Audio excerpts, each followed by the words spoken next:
Hey everyone, it's Laurie from Cook Scrap Craft. Thanks so much for joining me back on the channel. I have my typical Tuesday process video for you to share, and on this one, it's also a sketch. Now, the Let's Get Sketchy sketch challenges are taking a break, but there was a September sketch for the design team to work with, and so I worked with it. So I'm just showing you what the sketch is, just so you can have some inspiration, and if you're looking for a new sketch to work with, this is a fun one that can really be designed and worked with in a variety of ways. So I took the main design. I didn't really try to like recreate the wheel here. I basically did what was shown. I mean, I put my embellishments and my title and things in different spots, but for the most part, there are two strips of paper on the outer corners, or the outer edges there, and then I have one singular 4x6 photo going vertically, and I'm going to put some pattern paper behind it.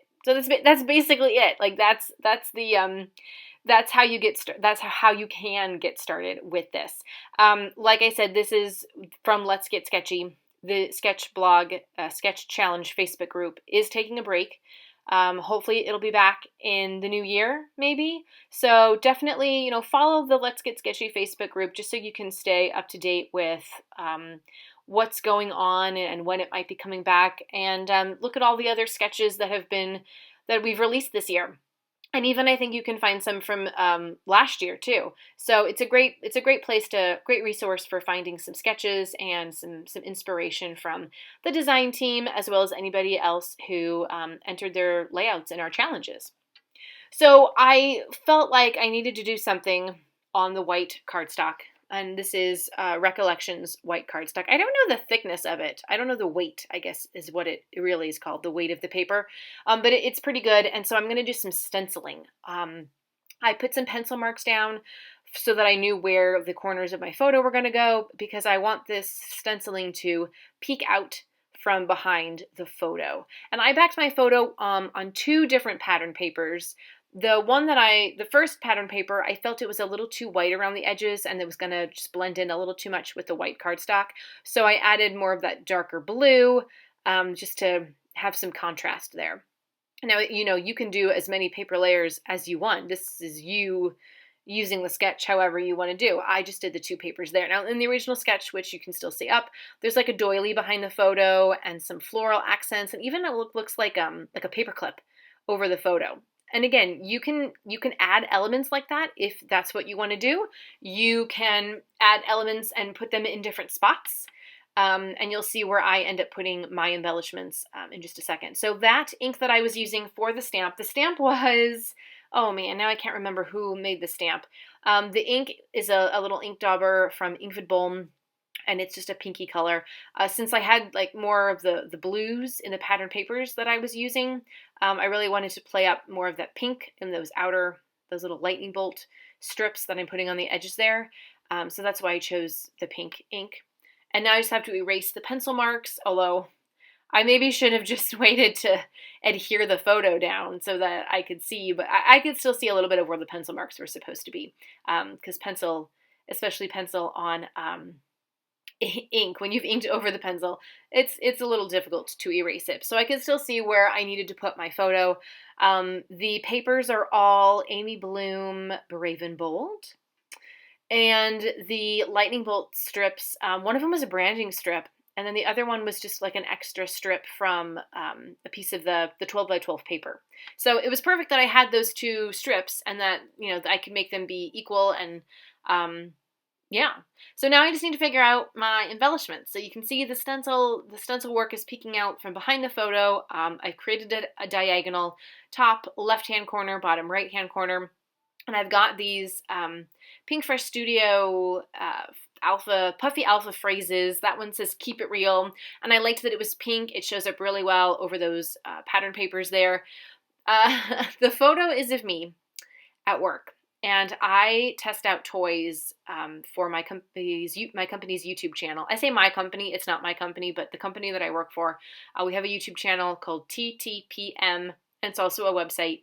So I test out toys for them, and I had this, it's called face paintoos from a company called Play Monster, and they're like face tattoos, temporary face tattoos. So instead of doing face painting, like for a kid's birthday party or a Halloween costume or just everyday dress up, you use these face paintoos and you put a temporary tattoo on your kid's face.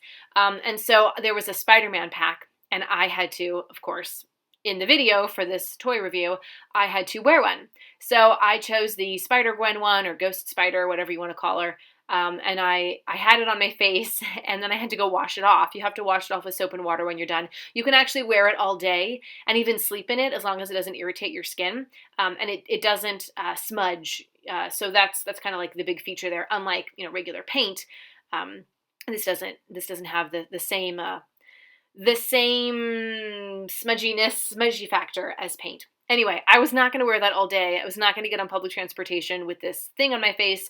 So before I went to the bathroom, before I washed it off, I had to take a selfie, of course. And I didn't want to crop this photo anymore. I kept it 4x6. I didn't want to crop it because I have like the cool Spider-Man hand move in there. Like, yeah, I know what I'm doing here. So anyway, so I just decided again, it doesn't really have a story. I was going to put this in my Project Life, like May Project Life page, but I didn't. I ran out of space, and I thought, you know what? I'll just make like a silly photo. I can use it for like a challenge yourself challenge or something maybe. And instead, I decided to do it for this sketch. I used to use it for the sketch since I still had it laying around. And I've already moved on to June photos. This was a May photo, so I'm like, I need to finish this up. So I decided to use it here. Now, I'm trying to find embellishments. I don't have like Spider-Man or Marvel embellishments, obviously. So I was looking through some Halloween things to see if I had any spider stickers in my Halloween stickers, and I didn't. So I found some other Pinkfresh chipboard ones. One of them says, I don't know why I'm out of bed. One of them says, live, laugh, lower your expectations. Just like really silly stuff. And I know I'm not going to use them for anything else. So I decided, because the colors fit, I decided I would use them here. And then I'm adding another Pinkfresh puffy sticker that says today. I have a photo play sticker that says pictures or it didn't happen. And then I'm using a Pinkfresh label sticker from, I can't remember the name of the collection, but I've had it in my stash for a while, and I just decided to use that just to say what the picture is, the date, and where it was taken. So very, very easy journaling going on there, because again, there's not really much of a story here. Now, I did have the mixed media with the stencil in the background, but I just felt like it needed a little extra something. So I grabbed my Shimmer's Glorious Day misting spray and did a bunch of splatters all over the place, trying to keep them on the diagonal, but really, sometimes when you're splattering, the splatters just kind of go wherever. So it is kind of hard to be strategic with those, but I just tried to get as much in the areas where I definitely wanted them so that they were visible over everything. And then, because I really wanted to really go crazy, I had this a freebie from Scrapbook.com, the Pops of Color in Champagne. It's a sparkly gold, kind of like Nuvo Drops. So I just had to get it open because I've never used it before. This is the first time I'm using it. So I'm going to just do a few drops here and there, just to add some extra texture and funness to the layout.